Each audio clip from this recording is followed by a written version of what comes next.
দয়া করে যখন তোমরা পড়াশোনা শুরু করবা, মোবাইলটারে একটু হাতের থেকে বহু দূরে রাখবা। This is a very silent killing একটা বিষয়। ঘন্টার পর ঘন্টা মনে করো স্ক্রলিং, কোনো কারণ ছাড়া। মনকে বুঝাইতে পারে না, মন বোঝে যে এটা একটা টাইম ওয়েস্ট হচ্ছে, কিন্তু আটকে আছি আমরা। এটা থেকে তোমাদেরকে একটু মুক্ত হতে হবে। তোমাদের তো অবশ্যই লাগবে। আমার ব্যক্তিগত জীবনে আমি যদি বলি, আমার অনেকগুলো কাজ থাকে, অনেক। সেই কাজের মধ্যে আমি যখন ডুবে থাকি, মোবাইলটাতে ধরার অনেক ক্ষেত্রে সময় হয় না।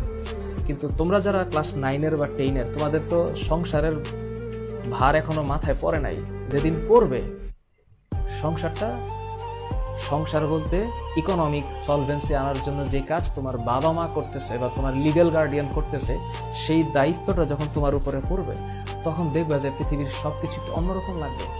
সেই বাস্তবতা সবসময় কঠিন না, অনেক ভালো সুন্দর বাস্তবতাও আছে। এই কারণে ওই বাস্তবতায় যেতে গেলে এখনকার সময়টাতে নিজেকে একটু সেভ করতে হবে।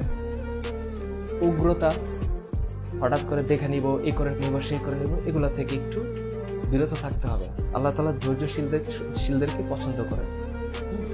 ইন্নাল্লাহা মা'আস সাবিরিন, একটু মাথা রাখতে হবে।